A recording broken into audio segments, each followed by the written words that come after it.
감사합니다. 오늘도 우리에게 좋은 날 주시고 주님께 예배 드릴 수 있도록 우리를 불러주셔서 감사합니다. 오늘도 예수님의 십자가 보혈 의지해서 은혜의 보좌로 나아갑니다. 예수님 안에서 하늘에 속한 신령한 복들을 우리에게 쏟아 부어주시고 특별히 우리를 구주께로 인도하셔서 생명을 누리되 풍성하게 누릴 수 있도록 은혜를 베풀어 주옵소서. 예수님의 이름으로 기도합니다. 아멘. 예. 오른쪽 요거 한 번만 눌러주세요. 예.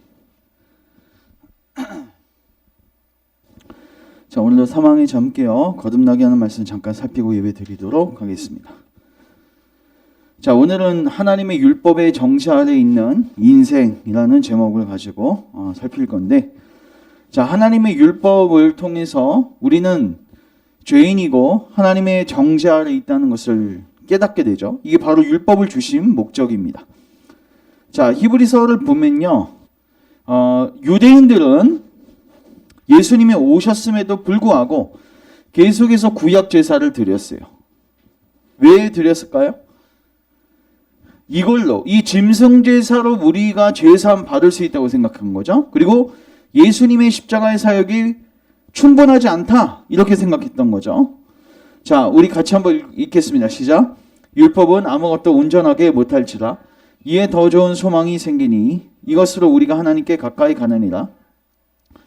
사실 하나님께서 이 율법을 주신 것은 네가 온전하게 못할 것을 깨닫게 하기 위해 주신 겁니다. 율법을 통해서 온전해져라, 그게 아니라 온전하지 못할 것을 알고 소망을 가져라. 맞죠? 여러분, 만약에 이들이 율법을 완벽하게 잘 지켰으면 소망이라는 건 필요 없습니다. 이미 이루어진 사람한테 뭐 소망 같은 걸 얘기할 수가 없는 거죠. 소망은 절망 가운데 있는 자들에게 생기는 거죠. 그래서 율법이 바로 그 역할을 했던 거죠. 그래서 이것으로 이제 우리가 하나님께 나아가느니라. 근데 그들은 계속해서 율법을 잘 지킴으로써 나아가려고 했죠. 결국 히브리서는 하나님의 진노와 죄의 세력으로부터 인류를 구원해내기 위해서는 구약 시대의 제사가 아닌 그리스도의 복음, 이게 절대로 필요함을 가르치고 있죠. 그래서 계속해서 히브리서는 무엇을 강조합니까? 자신들이 고수해왔던 짐승 제사, 이전 방식이 그들을 구원하는 데 충분하다, 불충분하다? 불충분하다. 자, 이걸 우리에게 적용하면 어떻게 됩니까? 우리 또한 예수님 말고 다른 모든 것들은 불충분하다는 사실을 알게 되는 거죠. 여러분, 이스라엘 백성들은요, 이 짐승 제사를 아주 수도 없이 드렸습니다. 그러나 히브리서 기자는 이렇게 이야기합니다. 같이 읽습니다. 시작. 이는 황소와 염소의 피가 능히 죄를 없이 하지 못함이라. 짐승 제사의 한계입니다. 자, 여러분, 유대인들은 제사를 드릴 때 제사장들을 의지했죠. 여러분, 죄인과 하나님 사이에 있었던 유대의 제사장은요, 사실 그들도 죄인이었습니다. 맞죠? 그래서 하나님의 율법의 모든 요구들을 완전히 만족시킬 수 없었어요. 그들 역시 하나님의 진노를 받아 마땅한 죄인들이었기 때문이죠. 그래서 그들은 장차 이 땅에 오셔서 십자가에 달리심으로 하나님의 공의를 완전히 만족시킬 진짜 제사장 대신 그리스도를 상징하는 모형이었던 거죠. 결국 잘 기억하십시오. 구약시대 때 하나님께서 주셨던 율법은 잘 지켜서 구원받으라가 아니라 너희들의 무능함을 인식하고 국률하신 하나님만을 의지하라. 이것이 바로 율법을 주신 목적이다. 자, 하나님의 선언 같이 한번 읽겠습니다. 시작. 너희는 죄인이다. 너희의 양심이 나의 진노를 말해 줄 것이다. 그러니 할 수만 있다면 너희 스스로 양심의 짐을 벗어 보아라. 할 수만 있다면 나의 공의를 만족시켜 보아라. 내 앞에 제물을 가져와 드리려 하느냐? 양과 염소를 바치려 하느냐? 그것으로 나의 공의를 만족시켜 너희의 속죄를 잃어보라. 그런다 할지라도 너희의 양심은 평안치 않을 것이다. 그러니 이제 내 손에 든 번제물을 뭐하고? 내려놓고, 이게 예수님이 오셔서 이제 짐승 제사 모든 구약의 제사를 다 파하시죠. 왜? 진짜 제물이 왔으니까. 그 모든 번제물을 내려놓고 내가 기뻐할 온전하고 무한한 제사, 예수님이 희생하신 그 무한한 제사를 바라보기만 하라는 거죠. 오직 그 무한한 제사가 너의 평안을 강같이 만들 것이며 너의 의를 바다같이 만들 것이다. 이거 말고는 답이 없다는 거죠. 바리새인들은 율법을 교만의 도구로 사용하였습니다. 자, 율법은 왜 주셨어요? 몽학 선생입니다. 그리스도께로 인도하는. 근데 그들은 오히려 율법을 잘 지켜서 잘났다고 지금 큰 소리 치고 있는 거죠. 근데 이것은 하나님의 아들이 흘리신 피를 부정하는 행위입니다. 여전히 염소와 황소의 피를 가치 있게 여기던 자들이 바리새인들이었습니다. 국률의 복음을 거부하던 자들이었습니다. 근데 이 세리는 정반대죠. 율법을 통해서 낮아져서 고개를 들 수가 없어요. 하나님 앞에서 외칠 수 있는 말은 나를 국률이 여기소서. 하나님이 이 고백을 위해서 율법을 주신 겁니다. 사실 모든 인간은요, 유대인 같아요. 모든 인간은 근본적으로 다 율법주의자입니다. 모든 이방 종교들도 율법주의자들이고 교회 안에 있는 우리들도 다 율법주의자들이에요. 내가 율법을 잘 지킴으로써 하나님께 도달하려고 하는 그런 의식을 우리는 다 갖고 있어요. 이게 쉽지 않습니다. 그래서 하나님은 율법을 통해서 이걸 깨부수는 겁니다. 사람들의 교만한 마음은 자신이 아닌 다른 이의 공로를 힘입는다는 사실을 용납하려 들지 않아요. 여러분, 왜 예수님을 사람들이 배척할까요? 좋은 소식인데 왜 배척할까요? 예수님을 받아들인다는 것은 내가 빵점인 것을 인정해야 되거든요. 맞죠? 근데 그게 싫은 거예요.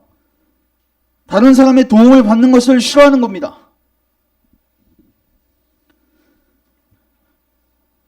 유대교적 정신은 오늘 매우 편만해져 있습니다. 그러나 기억하십시오. 하나님께서 주신 구원의 방식은 율법을 지킴으로써가 아니라 예수님을 통해서입니다. 같이 읽겠습니다. 시작. 다른 이로서는 구원을 받을 수 없나니 천하 사람 중에 구원을 받을 만한 이름을 우리에게 주신 일이 없다. 여러분, 우리가 온전해야지 구원받거든요. 여러분, 온전한 게 무엇입니까? 온전한 거. 온전한 거는요, 말 그대로 한 점의 결함도 있으면 안 돼요. 한 치의 실수도 있으면 안 돼요. 한 조각의 양심의 가책도 느끼지 못할 자가 있으면 그 사람이 온전한 사람입니다. 근데 여러분들은 여기 해당되십니까? 이러한 정의에 비추어서 여러분들을 돌아보십시오. 여러분이 율법을 준수하는 삶으로 구원받을 수 있다고 생각하십니까? 만약 그렇게 생각하는 분이 계시다면 저는 마음속 깊은 곳에 은밀한 생각까지도 한치의 실수도 없이 하나님의 율법에 합당하다고 말할 수 있는지 묻고 싶습니다. 여러분, 예수님이 산상수훈에서 율법을 재해석해 주셨습니다.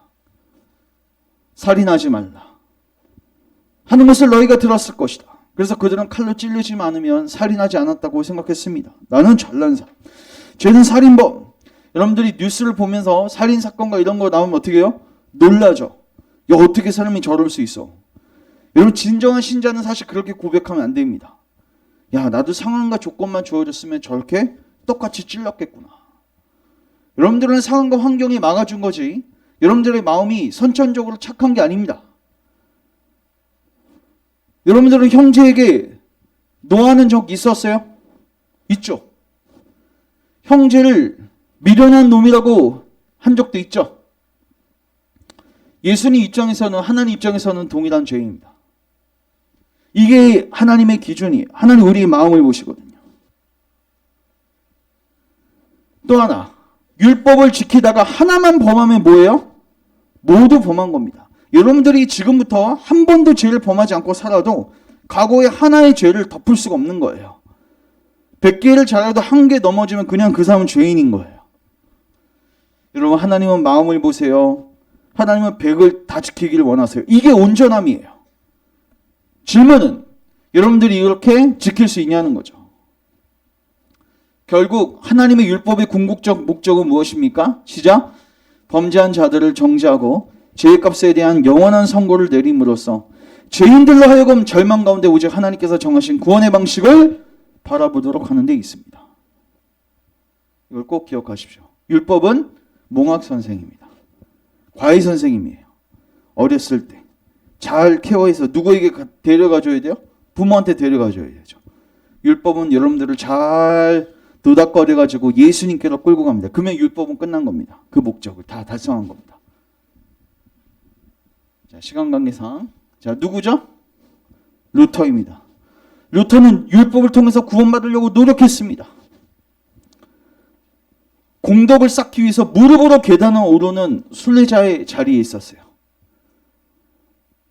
근데 그가 하면 할수록 안 돼요. 자기는 이 죄에서 빠져나올 수 없다는 것을 깨닫게 돼요. 그리고 뉴턴은 신학교 교수였습니다. 교수님이니까 신학교에서 뭘 가르쳐요? 성경을 가르치겠죠.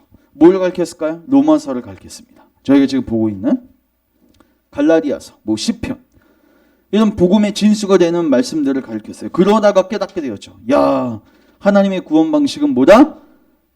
예수님을 믿음으로 구원받는 것이구나. 자, 그래서 여러분들이 복음을 선택할 것인가? 율법을 선택할 것인가? 여러분들이 복음 대신 율법을 선택하면 그것은 여러분 자신을 가장 빨리 죽이는 일입니다.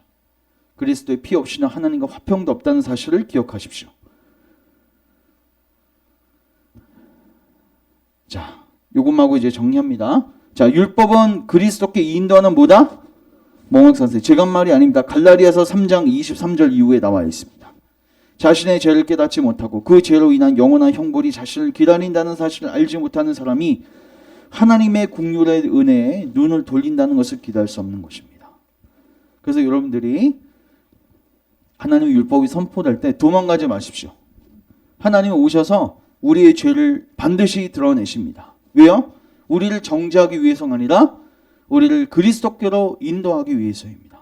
이 주님의 은혜의 손길을 잘 인지하시고 율법과 복음 안에서 바르게 반응하시고 그리스도께로 나아갔으면 좋겠습니다. 기도하고 예배드리겠습니다. 하나님, 우리에게 율법과 복음을 주셔서 감사합니다. 율법을 바르게 사용하는 성도들 되게 하옵소서. 율법을 통해서 우리의 숨은 죄들이 드러나게 하옵소서. 율법을 통해서 우리의 마음의 죄를 깨닫게 하옵소서. 율법을 통해서 우리 안에 아무 소망이 없음을 깨닫게 하옵소서. 어린아이처럼 유순해지게 하옵소서. 세리처럼 다윗의 자손이여 나를 불쌍히 여기소서 고백하며 나오게 하옵소서. 그리고 거기서 머무는 것이 아니라 이제 복음으로 나아가게 하옵소서. 주님께서 마련하신 그 예수님 안에서 주신 그 의를 의지하게 하옵소서.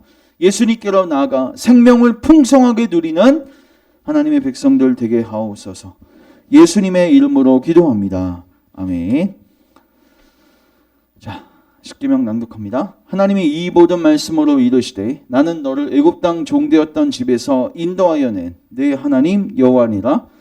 제 이름 너는 나 외에는 다른 신들을 내게 두지 말라.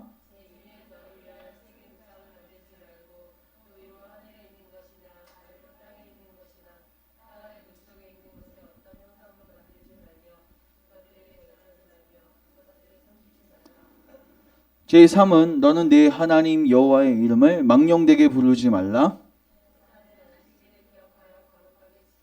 제5는 내 부모를 공경하라. 제7은 간음하지 말라. 제9는 내 이웃에 대하여 거짓 증거하지 말라. 아멘. 우리 같이 한번 기도하고 예배로 나아갑니다.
주님, 오늘도 우리가 예배의 자리로 나아갑니다.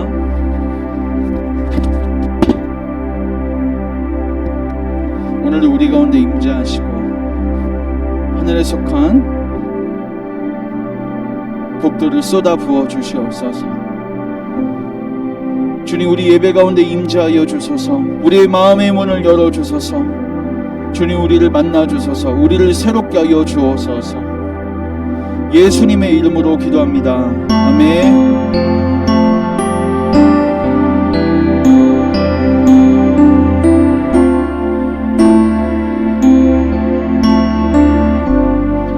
기도하는 마음으로 찬양합니다.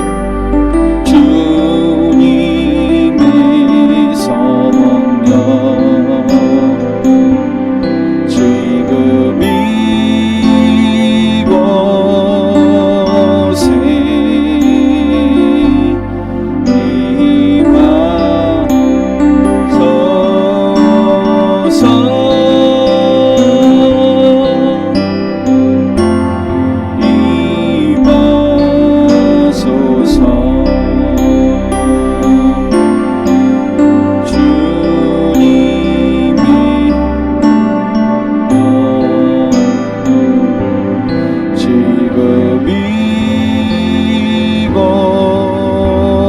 이곳에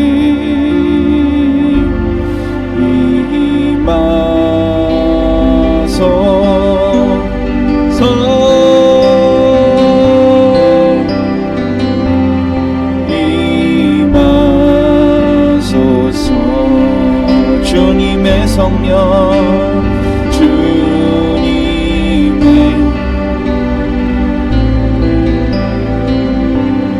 지금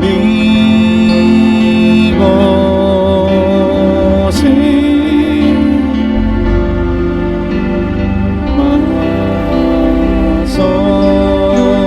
마소서.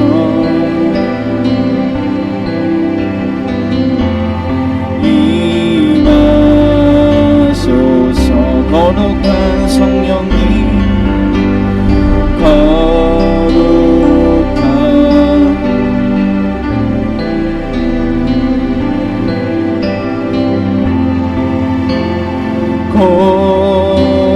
곳에 임하소서.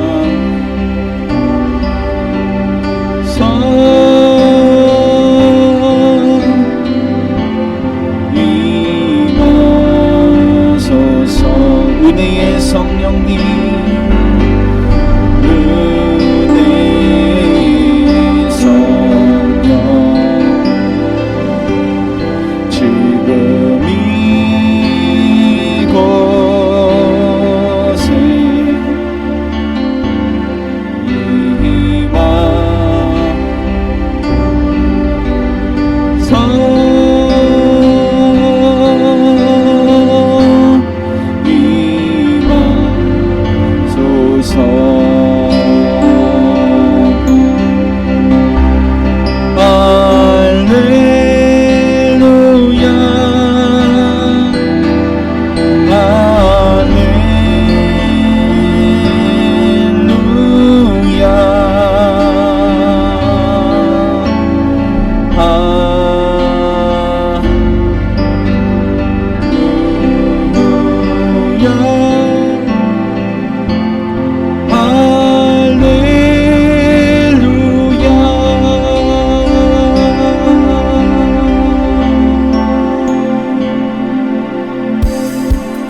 예수보다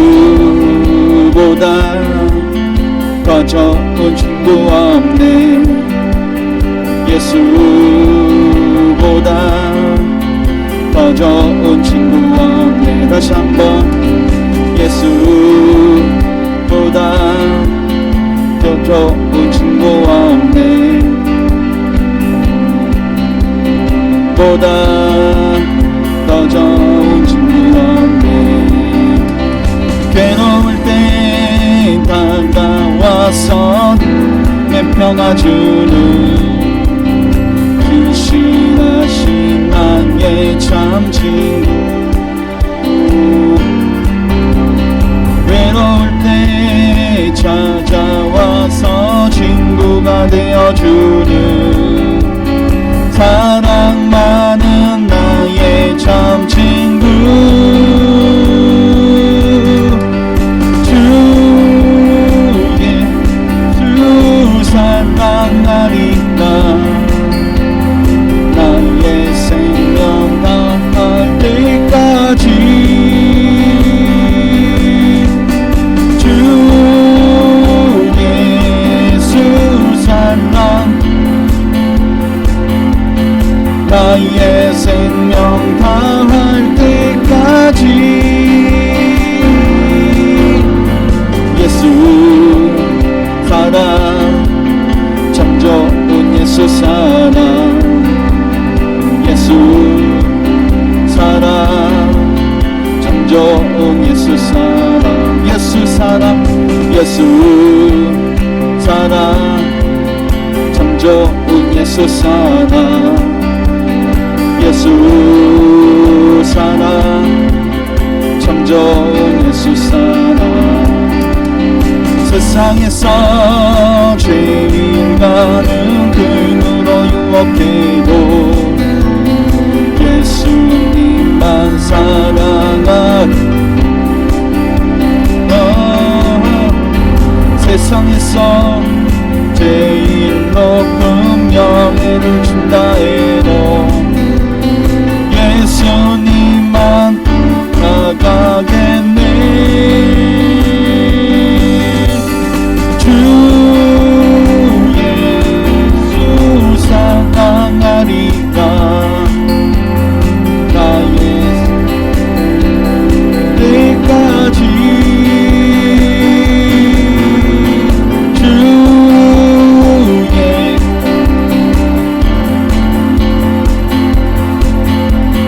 나의 생명 다할 때까지 주 예수 사랑하리라. 생명 다할 때까지 주 예수 사랑하리라. 나의 생명 다할 때까지 주 이름 은영 있도다. 남미네 그 이름 예수의 그 이름 부를 때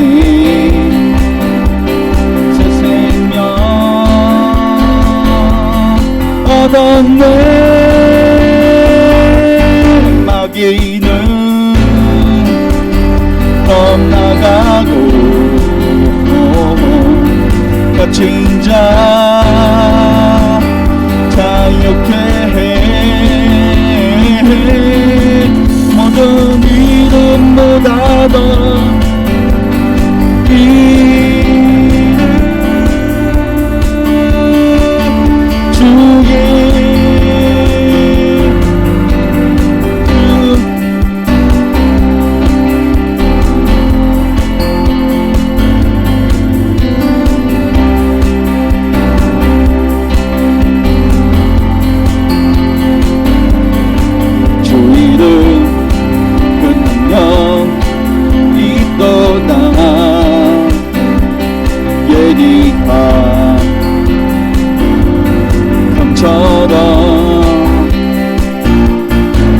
예수의 그 이름 외치며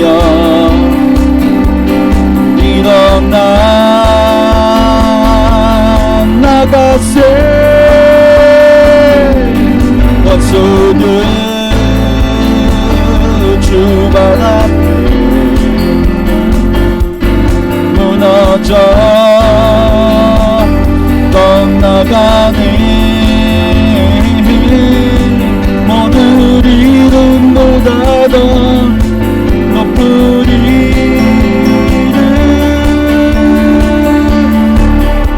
주의 예수 모든 이름보다 더 높으리를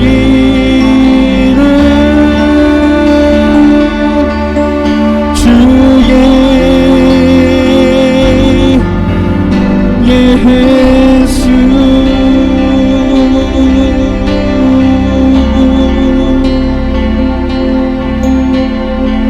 능력의 이름 예수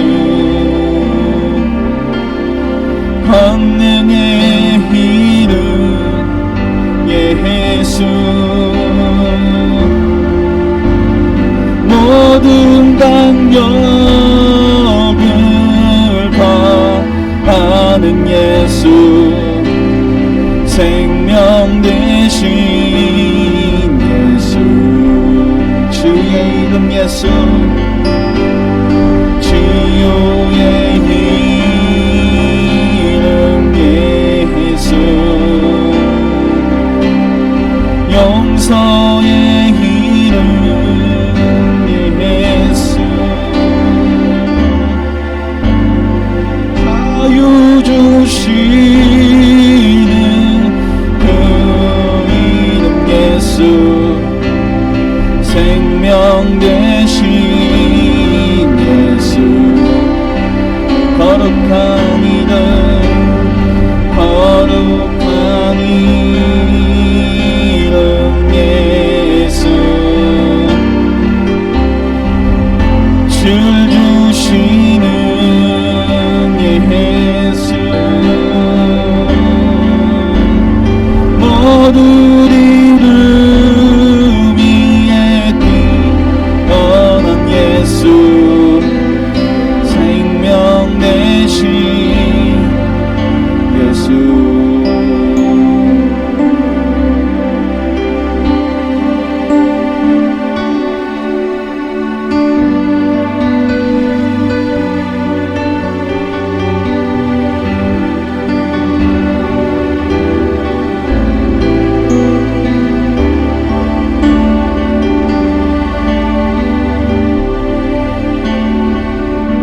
사랑의 노래 드리네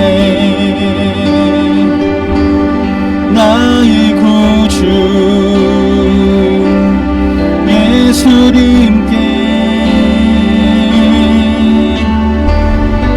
주 행하신 일 감사해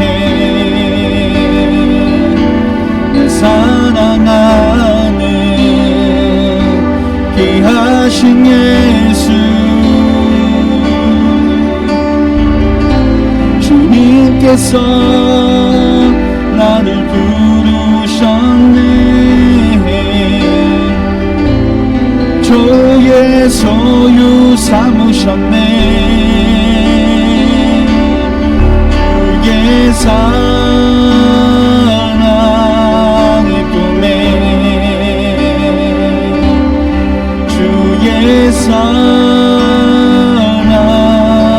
품에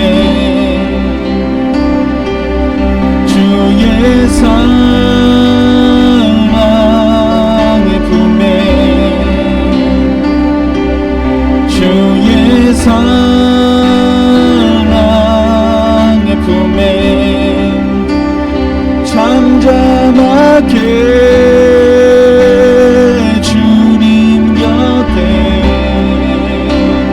잠잠하게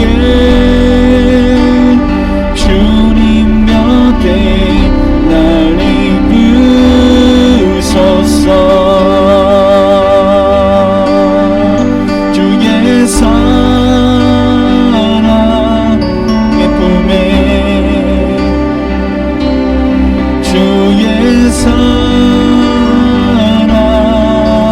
품에 잠잠하게 주님 곁에 잠잠하게 주님 곁에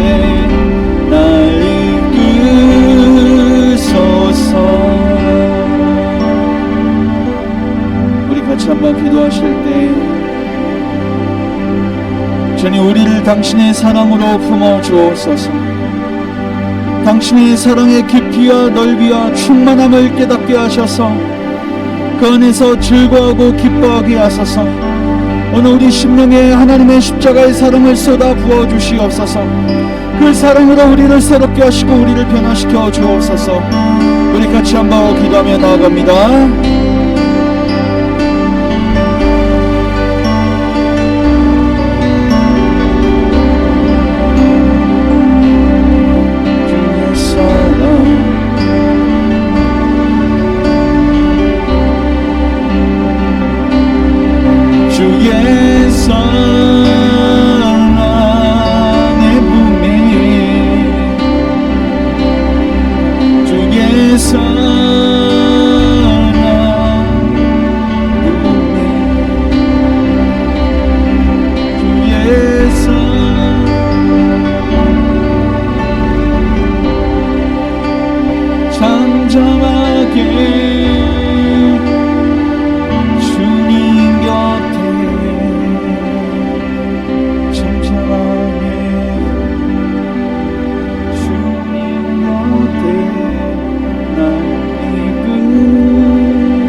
주님, 오늘도 은혜의 주님께로 나아갑니다. 우리의 모습과 우리의 자격이 아닌 오직 주님의 약속을 붙들고 주의 공렬하심과 자비하심을 쫓아 은혜의 보좌로 나아갑니다. 우리를 있는 모습 그대로 받아주시고 오늘도 예수님 안에서 하늘에 속한 신령한 복들을 쏟아부어 주시되 무엇보다도 우리 마음에 주님의 십자가의 사랑을 충만하게 부어주셔서 이제 우리가 기뻐하게 하옵소서. 즐거워하게 하옵소서. 세상에 썩어가는 것들을 추구하지 말게 하옵소서. 우리에게 단 한 점의 만족도 줄 수 없는 그 헛된 것들을 내려놓고 오직 주님 곁으로 나아가 생명을 누릴 수 있도록 주님 우리를 인도하여 주옵소서. 목마른 우리가 주님께 나아갑니다. 목마른 자들아 다 내게로 오라. 값없이 생수를 마셔라. 주님 그 초청에 응하여 오늘도 나아가오니 당신의 생수를 우리에게 공급하시고 우리에게 영원토록 목마르지 아니한 그 물을 허락하옵소서. 오늘도 우리 가운데 일하실 주님을 기대합니다. 예수님의 이름으로 기도합니다. 아멘. 사도신경으로 우리의 신앙을 하나님께 고백합니다. 나는 전능하신 아버지 하나님, 나는 그의 유일하신 아들 우리 주 예수 그리스도를 믿습니다. 그는 성령으로 잉태되어 동정녀 마리아에게서 나시고 본디오 빌라도에게 고난을 받아 십자가에 못 박혀 죽으시고 장사된 지 4일 만에 죽은 자 가운데서 다시 살아나셨으며 하늘에 오르시어 전능하신 아버지 하나님 우편에 앉아 계시다가 거기로부터 살아있는 자와 죽은 자를 심판하러 오십니다. 나는 성령을 믿으며 거룩한 공교회와 성도의 교제와 죄를 용서받는 것과 몸의 부활과 영생을 믿습니다. 아멘.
감사합니다. 당신의 피로 우리를 대속하시고 우리를 하나님의 자녀 삼으시고 우리의 삶을 성실하게 신실하게 인도해 가시는 하나님을 찬양합니다.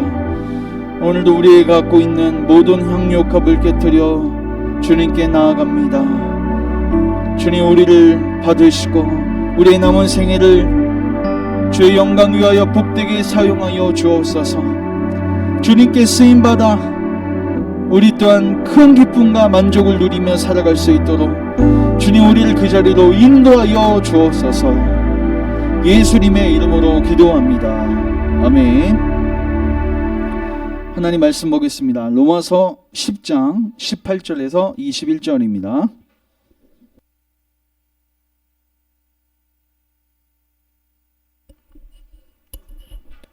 자, 로마서 10장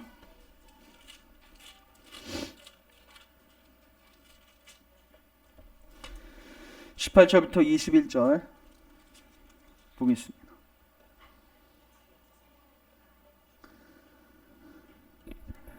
자, 교독하겠습니다.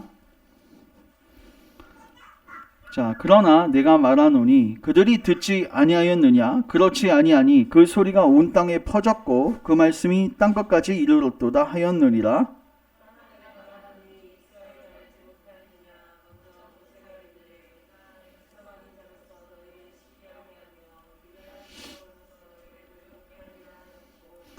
이스라엘은 매우 담대하여 내가 나를 찾지 아니한 자들에게 찾은 바 되고 내게 묻지 아니한 자들에게 나타났노라 말하였고,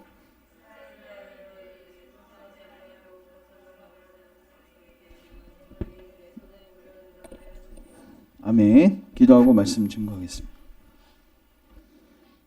주님, 오늘도 주께서 제정하신 이 말씀의 시간을 통해서 주의 큰 은혜가 우리에게 베풀어지기 원합니다. 우리를 당신의 보혈로 덮어주시고 오늘도 하늘에 속한 신령한 복들을 우리에게 쏟아 부어주소서. 무엇보다도 우리에게 들을 수 있는 귀와 깨달을 수 있는 마음을 주셔서 하나님의 말씀이 우리 마음에 심겨져 열매가 맺어질 수 있도록 주님 우리 안에 일하여 주옵소서. 혼미케 하고 하나님의 말씀을 듣지 못하게 만드는 모든 마귀의 역사들을 끊어주시고 오직 성신께서 이 시간에 우리를 진리로 인도하옵소서. 예수님의 이름으로 기도합니다. 아멘. 자, 오늘은 로마서 10장 마지막 부분입니다. 제목 같이 읽습니다. 시작. 하나님의 선택과 인간의 책임. 이 제목 가지고 나눌 겁니다. 지난 시간 말씀 잠깐 정리합니다. 우리가 믿음은 어디서 난다고 했어요? 들음에서 난다고 했습니다. 특별히 성령님께서 내적으로 들려주시는 그 들음이 있어야 된다. 맞죠? 근데 그때 들을 때 성령님께서 우리 안에 듣게 하실 때 사용하시는 게 그리스도의 말씀입니다. 다시 말해서 십자가의 도가 증거되게 하시고 그 안에 성령님께서 역사하셔서 우리를 그리스도께로 인도해 가시는 겁니다. 그래서 우리가 믿음을 갖기 위해서 하나님께서 이 두 가지를 중요하게 사용하시는데, 하나는 그리스도의 말씀, 구원의 메시지이고 또 하나는 성신의 역사입니다. 그래서 우리가 기도하고 말씀을 듣는 자리에 나와야 되는 거죠. 자, 그리고 이렇게 믿음을 가진 자들에게는 순종이 나타나는데 그 순종의 핵심이 뭐냐면 예수님께 나아가는 겁니다. 순종의 핵심이 뭐라고요? 예수님께 나아가는 거예요. 뭐 활동을 열심히 하는 게 핵심이 아니라 순종의 본질은 뭐냐면, 여러분 주께서 우리에게 뭘 명령하셨습니까? 내게 나오라는 거죠. 생수를 마시라는 거죠. 여기에 순종하는 거예요. 그 구원을 받아들이는 겁니다.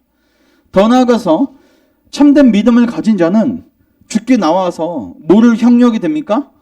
기쁨. 왜? 복음 자체가 기쁜 소식이기 때문에 그렇습니다. 이걸로 이제 여러분들이 점검하십시오. 이제 오늘은 저희가 10장 마지막 부분을 살피는데, 오늘 굉장히 중요한데 제가 9장하고 10장 전체를 스캔할 겁니다. 그리고 저희들에게 이제 적용하고 메시지를 마무리할 겁니다. 자, 여러분 로마서 9장은요 이렇게 시작됩니다. 내가 그리스도 안에서 참말을 하고 거짓말을 아니하노라. 나에게 큰 근심이 있대요. 무슨 근심이었을까요? 바울이 동족들이 믿지 않고 있어요. 본인이 복음을 전도했는데 이방인들은 잘 믿어. 근데 동족들이 유대인들은 믿지 않아요. 쉽게 말해서 다른 사람들은 잘 전도하는데 가족은 지금 믿지 않고 있는 거예요. 얼마나 불안하고 얼마나 끔찍합니까? 고통이 있었습니다. 근데 그러면 이스라엘 백성들이 교회를 안 나갔나? 그게 아니에요. 쉽게 말해서 우리 가족들이 교회 안 나가는 게 아니라 교회는 열심히 나가. 그래서 약속 예배도 있고 약속들도 있고 율법도 받았고 양자됨 영광과 언약들 놀라운 축복들을 다 받았는데 교회는 나오고 있는데 예수님을 믿는 것 같지는 않아. 구원받지는 않았어. 이런 고민들 안 하십니까? 여러분들 가족들 중에서 교회는 나가는데 여러분들이 생각했을 때 구원받는 믿음이 없는 것 같아 하시는 가족들이 생각날 겁니다. 그러면 어떻게 생각해요? 안타깝게 생각하죠. 바울도 마찬가지였어요. 분명히 그들도 하나님께 가까이 다가간 것 같지만 자기가 이제 빛을 받고 이제 깨달은 복음의 메시지에 근거하면 구원받은 사람들이 아닌 거예요. 그걸로 인해서 끊임없는 고통 가운데 있었습니다. 자, 그래서 이렇게 생각한 거죠. 그러면은 이스라엘 백성들은 망한 것인가? 여러분, 하나님이 신실하신데 여러분 이스라엘 백성들이 망할 수 있겠습니까? 그래서 하나님께서 깨닫게 하신 것이 6절입니다. 같이 읽습니다. 시작. 그러나 하나님의 말씀이 폐하여진 것 같지 않도다. 이스라엘에게서 난 그들이 다 이스라엘이 아니. 아하! 무엇을 깨달았냐면 이스라엘이 다 망한 게 아니다. 그 중에서도 하나님께서 택하신 자들은 지금도 뭐하고 있다? 구원받고 있구나. 여러분, 아브라함이요, 본처가 있고요, 첩이 있습니다. 자, 첩에게서 난 아들이 누구예요? 이스마엘입니다. 이스마엘이 첫째예요. 그리고 이제 사라를 통해서 난 아들이 누구예요? 이삭이죠. 자, 이스마엘하고 이삭은 둘 다 누구의 아들이에요? 아브라함입니다. 근데 성경에 나오면 이삭에게 하나님이 구원의 은혜를 베푸시죠. 맞죠? 또 하나. 그러니까 이스마엘, 이삭 중에서 이삭을 하나님께서 선택하신 거죠. 또 하나 누가 있어요? 야곱과 에서. 하나님 누구를 사랑하셨어요? 야곱을 사랑하셨습니다. 뭘 깨달았냐면요, 하나님 분명히 이스라엘 백성들을 택하시고 구원해 가시는데 하나님 지금 이스라엘 백성들을 보니까 다 망하는 것 같습니다. 하나님을 지금 배척하고 있지 않습니까? 고통스러웠어요. 근데 하나님께서 뭘 보여주시냐면 너 그렇게 생각하지 마. 저들 안에 내가 택한 백성들은 내가 지금도 뭐하고 있어? 구원하고 있어. 엘리야가 자기 혼자만 믿는 것 같았을 때 바알에게 무릎 꿇지 않는 많은 사람들을 보여주셨습니다.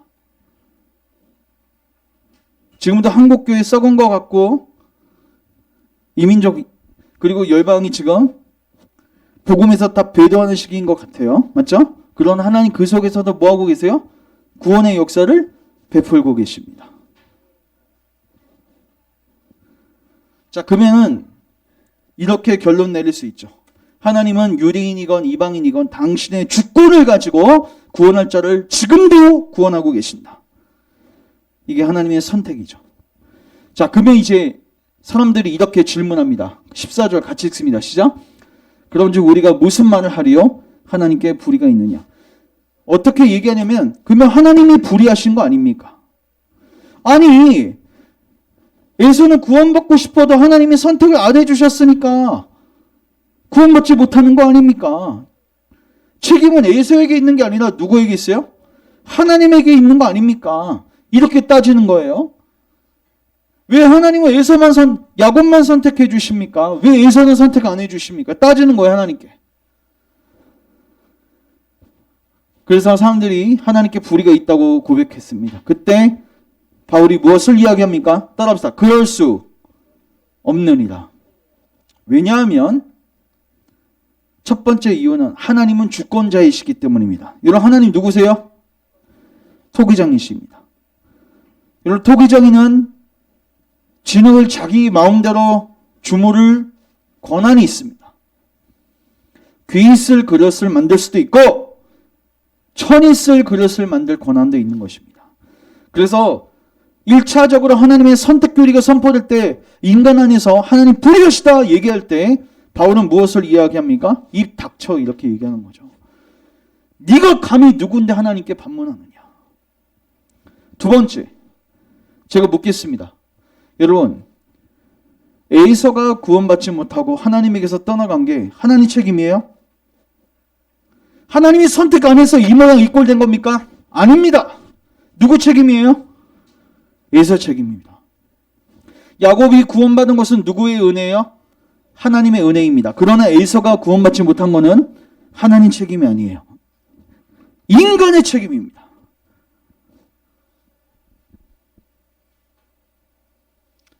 그래서 뒷부분에 나와 있죠. 9장 31절 시작. 의의 법을 따라가 이스라엘은 율법에 이르지 못하였더니. 왜 율법에 이르지 못하고 구원에 이르지 못했습니까?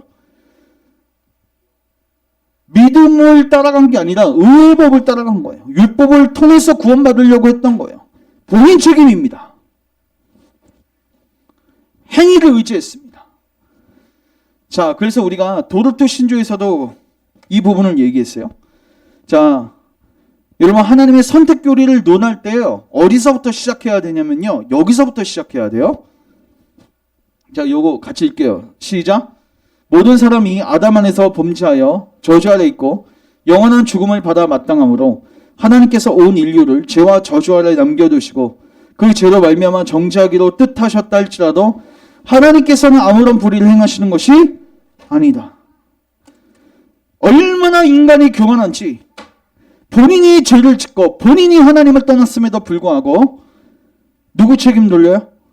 하나님 책임. 여러분 자녀들도 잘못을 했을 때 부모에게 죄송합니다. 제가 잘못했습니다. 하는 자녀들보다 누가 더 많아요? 부모님 탓하고 친구 탓하고 환경 탓하는 거죠. 여러분 그런 자에게는 은혜가 임할 수가 없는 거예요. 그래서 여러분 제발 입을 다무십시오. 겸손해지십시오. 하나님은 아무런 불의를 행하신 적이 없습니다. 여러분 거지들이 있어요. 제가 자주 듣는 얘기지만 여러분들이 가서 유지사님 이렇게 가서 요사람 도와줬다고 해봐요. 요사람 기뻐하죠. 은혜죠. 옆에 있는 거지가 유지사님 멱살을 잡고 왜 나는 안 도와주냐고 할 수 있어요? 할 수 있어요? 없어요? 없습니다. 도와주고 말고는 유지사님 뜻이에요 그냥. 그리고 이 사람 도와줬다고 해서 꼭 이 사람 도와줄 필요도 없어요. 우리는 이 거지 같은 상황에 있는 거예요. 아니 왜 쟤만 구원해 주세요? 마치 하나님이 나를 당연히 구원해 줘야 할 의무가 있느냐 하나님께 모든 책임을 전가하는 행위. 이걸 내려놓으셔야 돼요. 하나님은 여러분들을 구원하지 않으셔도 잘못한 게 하나도 없으세요. 여러분 이것을 알게 될 때 우리가 겸손해져요. 하나님께 누가 감히 따질 수 있습니까? 여러분 따지는 자는 은혜를 받을 수가 없어요. 겸손하게 무릎 꿇고 나는 거지인데 당신이 나를 도와주시지 않아도 난 할 말이 없는데 주님 나를 불쌍히 여겨주소서.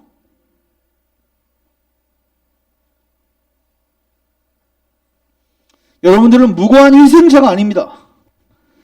다윗은 모든 사람이 죄를 범하였다는 사실을 깨달았습니다. 그리고 이렇게 고백하죠. 시작. 내가 죄악 중에서 출생하였으며 어머니가 죄 중에서 나를 잉태하였습니다. 여러분 성령님께서 이것을 깨닫게 해주시기를 원합니다. 이것을 깨달으면요. 우리는 이제 우리의 힘으로는 어쩔 수 없는 뭔가 무고히 희생당한 불쌍한 자가 아니에요. 오히려 개인적으로 하나님 앞에 죄책을 느끼게 돼요. 그 전까지는 어떻게 했어요? 나는 하나님께 나아가고 싶은데 나는 노력했는데 하나님이 마치 나를 밀어내느냐. 나는 무고하게 희생당한 자라고 생각했어요. 책임을 다 누구에게 전가해요? 하나님께 전가해요. 아닙니다. 책임은 여러분에게 있습니다. 여러분들이 구주께 나아가지 않는 이유는 하나님이 여러분들을 부르지 않아서가 아니라 여러분들이 죄를 더 사랑하기 때문입니다. 구주께 나아가지 않는 겁니다.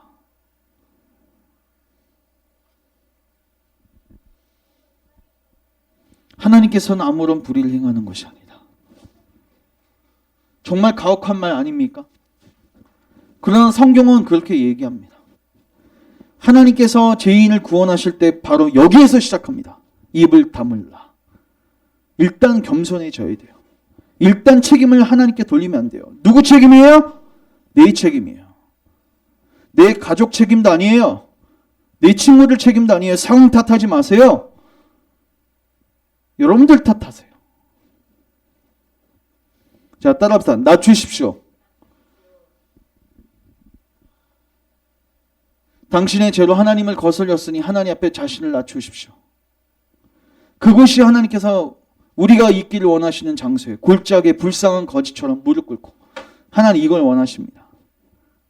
교만하게 뻣뻣하게 완고한 마음으로 하나님을 대적하고 하나님을 따지는 자리로 가지 마십시오. 저는 여러분들이 심령이 가난해지기를 원합니다. 자, 그럼 이제 10장에 왔어요. 자, 책임은 누구예요? 선택은 하나님이 하세요. 누구는 믿어. 하나님의 은혜를 구원받습니다. 그럼 믿지 않는 건 누구 책임이에요? 인간의 책임입니다. 그럼 구체적으로 그들이 무엇이 잘못됐는지를 스캔하는 게 로마서 10장이에요. 여러분, 유대인들이 자기의 책임으로 구원받지 못한 겁니다. 자기의 잘못으로. 그러면 무엇을 잘못했습니까? 2절 같이 읽습니다. 시작. 내가 증언하노니 그들이 하나님께 열심히 있으나 올바른 지식을 따른 것이 아니니라. 참 그들은 되게 억울할 거예요. 열심히 없었으면 좀 이해라도 하는데 열심도 했어. 열심히 했어. 근데 구원받지 못해. 그러면 더더욱 하나님을 따질 겁니다. 주님, 내가 주님을 위해서 40일 10일 새벽 기도도 하고 내가 뭐도 했는데 그런 사람들이 결국 하나님을 떠나죠.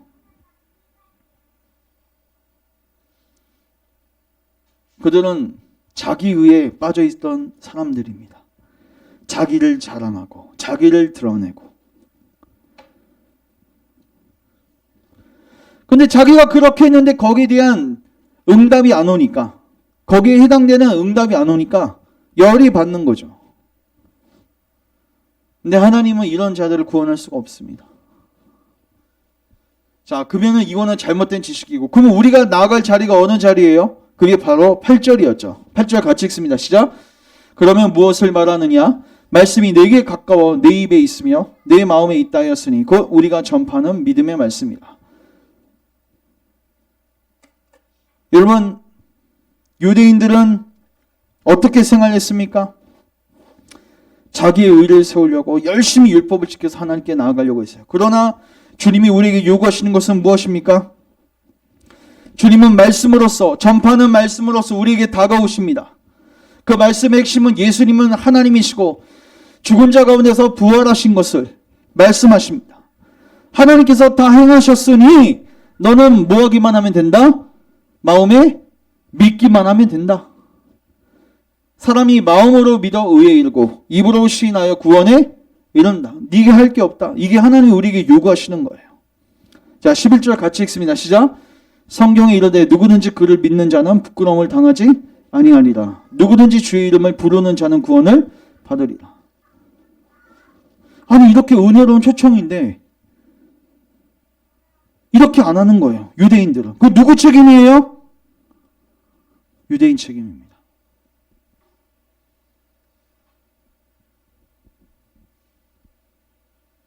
결국 하나님은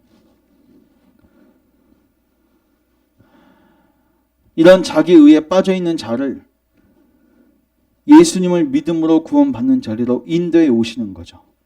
그런데 특별히 그 인도해 오실 때 쓰시는 방편이 뭐냐면 말씀입니다. 근데 그 말씀을 전하는 자들을 세우셔서 보내주시는 겁니다. 그리고 그 설교자가 설교할 때 구원의 역사가 일어나는 거죠. 자, 이거 한번 다시 보겠습니다. 시작.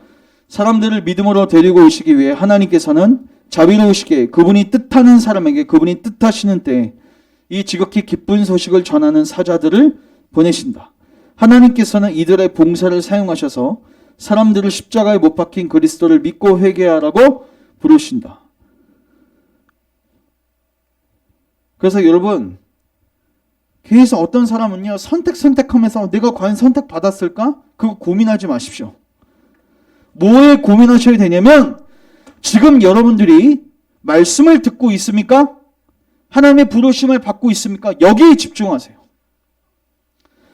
우리는 선택을 말할 때 그리스도께서 전파되었으며 골짜기에서 잃어버린 바 된 죄인들에게 값없이 제한되었다는 사실에서 시작해야 합니다. 여러분들이 이 기쁜 소식을 듣고 있다면 이거를 대단한 특권으로 생각하십시오. 수백만의 사람들이 이 특권을 받지 못하고 있습니다. 여러분, 이거 얼마나 큰 기적입니까? 여러분들이 왜 불교 집안에 태어나지 않고 당신을 진리로 훈계하고 이 복음을 들을 수 있는 교회로 데리고 온 부모가 있는 기독교 집안에서 태어났겠습니까? 우연일까요? 자매요, 왜 당신이 그리스도와 구원의 길을 듣게 되었습니까? 우연입니까? 아닙니다. 하나님의 주권적 선택 때문입니다. 하나님은 선택하시고 그 사람을 반드시 복음의 자리로 부르십니다. 부모를 통해서건 다른 사람들을 통해서건 반드시. 우리가 봤을 때 우연인 것 같지만, 자, 이거 같이 읽겠습니다. 시작. 왜일까요? 하나님의 주권적인 선택 때문입니다. 다른 사람들과 구별되어서 당신이 구원의 말씀을 들을 수 있는 것은 바로 선택의 한 부분입니다. 자, 여러분 주목하세요. 결국 하나님은 지금도 우리를 부르십니다. 하나님이 과연 나를 선택하셨을까? 안 하셨을까? 이거 고민하지 마시고 지금 하나님이 여러분들을 부르시고 있다는 사실에 집중하십시오. 그리고 그 부르심은 진실된 부르심입니다. 자, 초록색 글 같이 읽습니다. 시작. 죄인아, 내가 죽는 것을 내가 기뻐하지 아니하며 내가 돌이켜 사는 것을 기뻐하나니. 이걸 여러분들에게 적용하십시오. 하나님은 여러분들이 죽는 것을 기뻐하지 않으십니다. 여러분들이 돌이켜 사는 것을 기뻐하십니다. 이 약속을 믿으십시오. 그리고 이 약속을 붙들고 주님께 나아가십시오. 주님, 저 좀 살려주십시오. 주님, 내가 사는 것을 주님이 기뻐하신다고 하셨습니다. 당신의 기쁘신 뜻을 내 안에 행하여 주옵소서. 그러면 여러분들이 이렇게 생각하겠죠? 야, 과연 이 말씀이 나에게 해당될까? 이것은 선택받은 자들에게 해당되는 것이 아닐까? 예, 여러분들에게도 해당됩니다. 왜냐하면 당신은 거기에 포함됩니다. 왜냐하면 당신은 누구이기 때문에? 사람이기 때문입니다. 여기 대상이 누구예요? 사람. 만약 여러분들이 사람이 아니라면 여기 대상에 포함 안 돼요. 여러분, 마귀는 이 말씀을 약속으로 받아들일 수 없습니다. 맞죠? 여러분, 마귀에게 회개의 기회가 있어요, 없어요? 없어요. 마귀는 범죄하는 순간 회개의 기회가 주어지지 않았습니다. 그러나 인간들인, 사람들인 우리에게는 이 약속이 찾아왔어요. 여러분들에게도 이게 효험이 있을까요? 예, 있습니다. 왜냐하면 여러분들은 누구이기 때문에? 사람들이기 때문에. 타락한 천사들 중 아무에게도 구원의 희망이 단 한치도 없습니다. 그러나 사람의 아들들에게는 심지어 여러분들이 죄인 중에 계수라도 구원받을 수 있다는 복된 소식을 주님이 전해주셨어요. 그렇다면 이제 하나님의 말씀을 설교할 때마다 교회에 나오십시오. 특별한 이유 없이 교회에서 당신 자리가 비도록 하지 마십시오. 같이 읽습니다. 시작. 설교자의 설교 뒤에는 자비로우시고 은혜로우신 하나님께서 계심을 기억하십시오. 그냥 우연히 나온 게 아닙니다.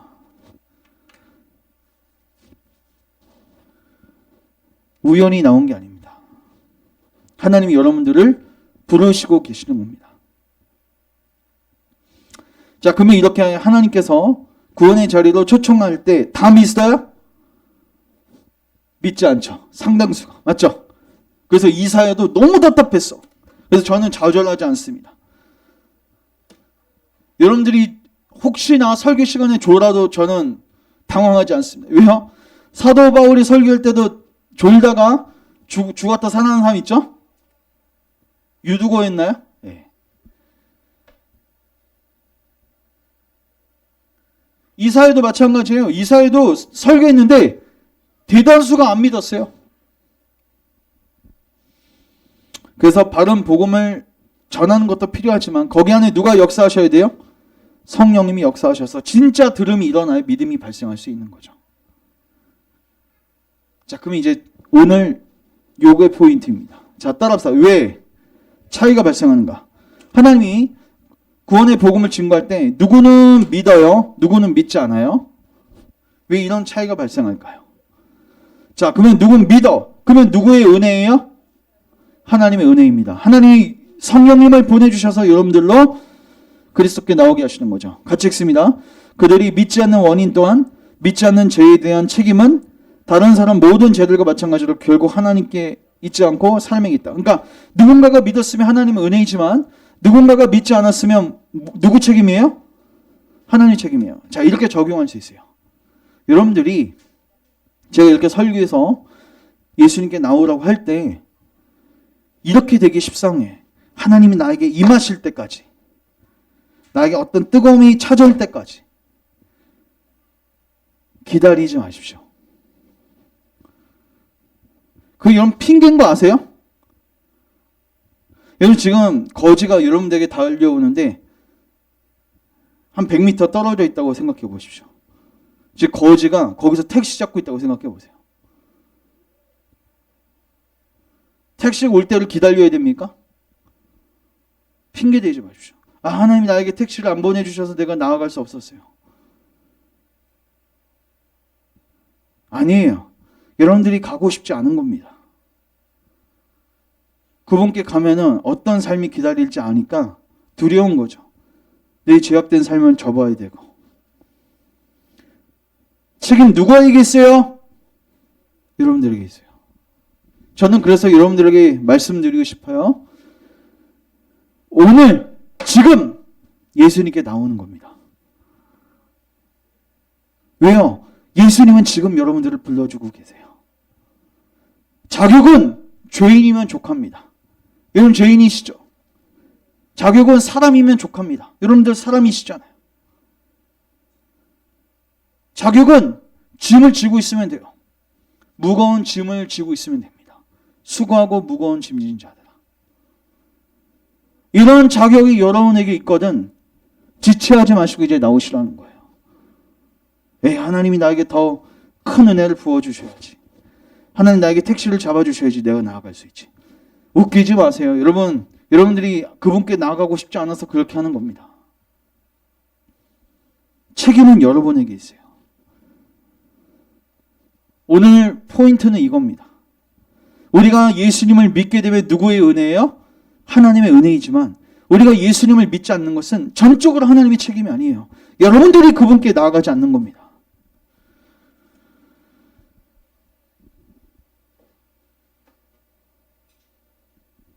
오늘 본문입니다. 여러분 이스라엘 백성들이 예수님께 나아가지 않았어요. 그러면 질문, 이스라엘 백성들이 복음을 못 들었습니까? 아닙니다. 내가 묻습니다. 그들은 들은 일이 없습니까? 물론 그렇지 않습니다. 성경 말씀에 시작. 그들의 목소리가 온 땅에 퍼지고 그들의 말이 땅끝까지 퍼졌다. 하나님이 그들에게 계속해서 말씀하십니다. 심지어 나는 온종일 내 손을 내밀었다. 자, 오늘 요게 핵심인데 잠깐만 요 그림만 보겠습니다. 시간 갑니다. 여러분 뭐죠? 혼인 잔치입니다. 하나님이 뭐 하세요? 초청하시죠? 초청하십니다. 부르시는 거예요. 오늘 설교를 들으러 온 여러분들을 예수님이 부르세요. 즉각적으로 나오래요. 야, 너 그래도 빨리는 하고 와라. 뭐 하고 와라. 그게 아니에요. 그냥 즉각적으로 부르세요. 예복도 주님이 다 마련하셨어요. 맞죠? 근데 이 사람이 가지 않습니다. 밭일하러. 사업 때문에. 먹고 마시는 일 때문에. 쾌락 때문에. 주님이 부르심에 즉각적으로 반응하지 않습니다. 그리고 또 이제 누구를 보내세요? 아들을 보냈더니 죽이네. 아들은. 선지자들도 죽이고 그러니까 하나님의 사자들을 다 죽이는 거예요. 오늘도 마찬가지예요. 설교자가 여러분 무엇을 떠드는 겁니까? 여러분 혼인잔치에 오세요. 예수님이 초청해 주셨습니다. 근데 여러분들이 뭐하고 있어요? 여러분들이 일이 너무 바빠서 거들떠 보지도 않고 그래서 임금이 화를 내죠. 그리고 마구잡이로 이제 불러들입니다. 그리고 이런 말씀이 있습니다. 같이 읽습니다. 시작. 청함을 받은 자는 많되 택함을 입은 자는 적으니라. 이게 무슨 말이죠? 한 100명을 청했어요. 그 중에서 몇 명이 왔을까요? 한 2명 왔다고 칩시다. 그러면 그 2명은 누구예요? 택함 받은 자입니다. 이 말인 즉슨 여러분, 택함 받은 자는 반드시 뭐를 받게 돼 있어요? 청함을 받게 되어 있습니다. 맞죠? 그리고 그 청함에 응하게 되어 있습니다. 요지는 이거입니다. 내가 과연 택함 받았습니까? 못 받았습니까?를 고민하지 마십시오. 여러분들이 부르심을 받았습니까? 청함을 받았습니까? 그러면 거기에 이제 응답하시면 돼요. 그리고 여러분들이 응답하고 예수님께 나아갈 때 여러분들은 알게 될 겁니다. 뭘 알게 돼요? 아, 내가 택함 받은 자이구나.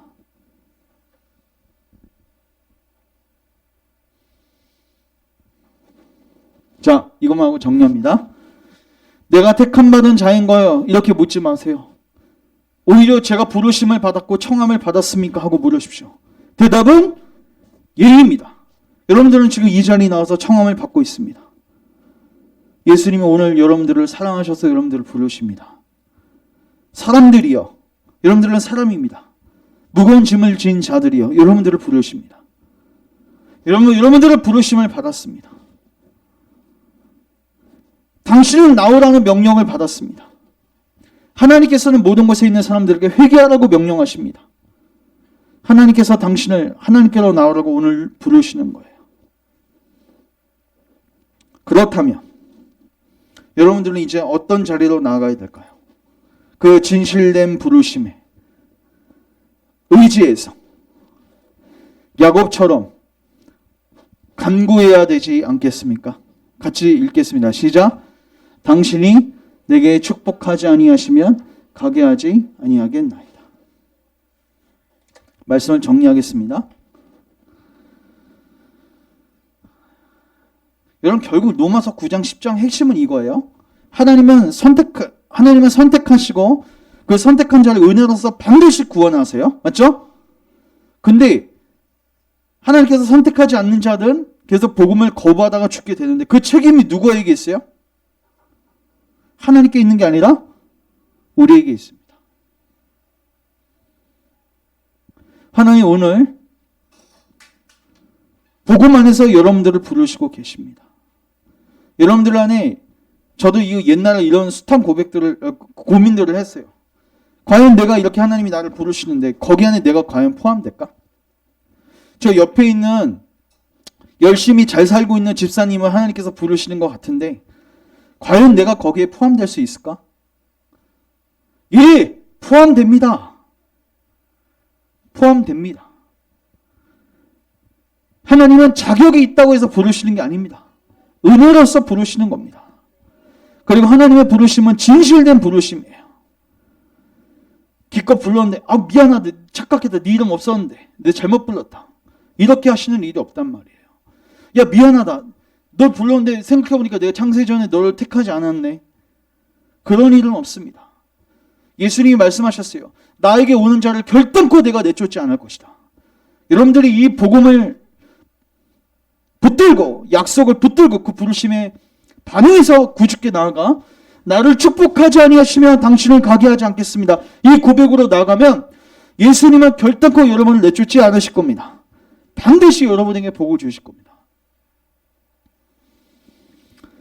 사랑하는 형제자매 여러분, 왜 지체하십니까? 여러분 그렇게 살 날이 많이 남으셨습니까? 에이, 내일 하면 되겠지, 다음 주에 하면 되겠지. 여러분 급합니다. 전도서에서도 이야기하고 있지만 공고한 날이 곧 이를 겁니다. 여러분 공고한 날은 무엇입니까? 삶에 아무 낙이 없는 때입니다. 점점 삶의 기쁨이 없어지죠? 맞죠? 좋은 일들이 없어지죠? 저는 확신 있게 얘기할 수 있습니다. 내년, 내후년, 5년, 10년 지나면 더더욱 공고해질 겁니다. 그때를 준비하십시오. 준비하는 방법은 간단합니다. 주님의 부르심에 뭐 하시면 돼요? 응답하고 반응하시면 돼요. 결단코 내쫓지 아니하리라. 구주께 나아가는 자는 그 공고한 날을 기쁨으로 보낼 수 있습니다.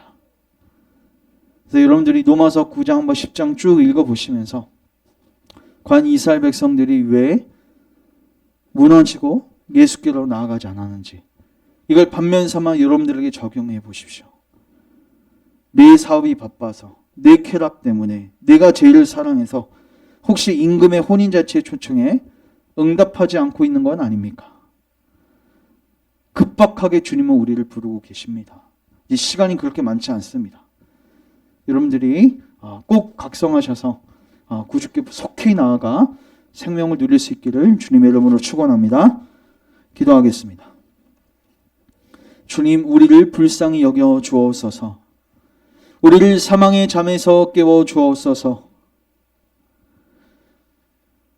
주님께서 우리를 부르고 계실 때 우리가 사업 때문에, 우리가 누리고 있는 쾌락 때문에, 우리가 누리고 있는 죄 때문에 그 초청을 거절하는 일 생기지 않도록 주님 우리 가운데 일하여 주시기 원합니다. 주님, 이제 우리가 주님의 초청에 반응하여 지금 당장 구주께 나아가 간청하게 하옵소서. 야곱처럼 축복을 구하게 하옵소서. 당신을 붙들고 놓지 말게 하옵소서. 주님, 오늘도 우리가 주님을 붙들고 나아갑니다. 우리를 불쌍히 여기시고 우리에게 이제 하늘의 복을 내려 주옵소서. 남은 생에 구주를 붙들고 산소망 가운데서 살게 하시고 죽음의 순간에도 그리스도를 붙들고 담대히 그 죽음의 강을 건너갈 수 있도록 주님 우리에게 주님을 만나는 축복을 허락하옵소서. 예수님의 이름으로 기도합니다. 아멘. 로마서 10장까지 다 봤는데 여러분들 저희가 딱 로마서 10장만 딱 띄어서 본 겁니다. 근데 제가 어쩔 수 없이 이제 9장하고 연결돼서 몇 개 설명했는데 여러분들이 9장하고 10장을 꼭 여러 번 읽어보십시오. 여러분들에게 적용할 부분들이 참 많습니다. 그리고 이 모든 내용들이 노르트 신조 첫 번째 장 1항부터 6항까지의 내용하고 아주 밀접하게 맞물려 있습니다. 그래서 제가 오늘 그 부분하고 같이 나눴는데 제가 그 설교 PPT는 다 올려드리니까 참고하셔서 묵상하셨으면 좋겠습니다. 기도하십시오. 여러분 기도하십시오. 그리고 주님이 여러분들을 부르시는 자리에 이제 나오십시오. 나오셔야 돼요. 그래서 들으십시오. 그리고 그 초청에 응하십시오. 자, 우리 다 같이 일어나셔서 예수 나를 오라네 1절만 찬양하시고 예배 표하겠습니다.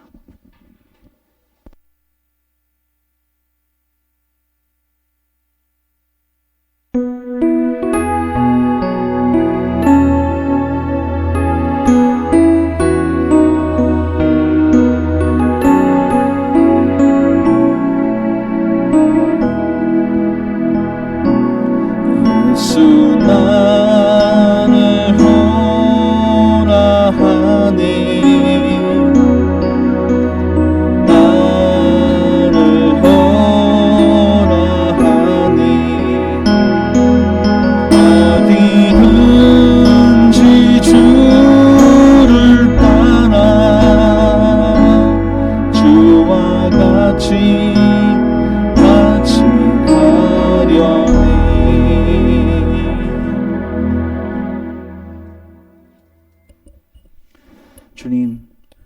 주님께서 우리를 복된 자리로 초청해 주셔서 감사합니다. 이제 우리가 핑계대지 말고 또 상황 때문에 이 초청을 거절하는 일 있지 않게 하옵소서. 주님, 이제 우리 사랑하는 모든 교우들 그 초청을 흔쾌히 받아들이고 주께로 나아가 생명을 누릴 수 있도록 은혜를 베풀어 주옵소서. 이제는 우리를 부르시고 우리를 생명의 길로 인도해 가시는 우리 주 예수 그리스도의 은혜와 하늘 아버지의 무한하신 사랑과 성령 하나님의 조명하심, 깨닫게 하심의 역사가 이제 하나님의 말씀을 통해서 주님께서 우리를 부르시는 것을 깊이 깨달아 그 은혜로운 초청에 응답하여 나아가 생명을 누리기를 소망하는 저들의 머리 위에 또 저들의 가정 위에 또 우리 일반교회와 조국교회와 세계 선교현장 위에 이제로부터 영원토록 함께 있을지어다. 아멘.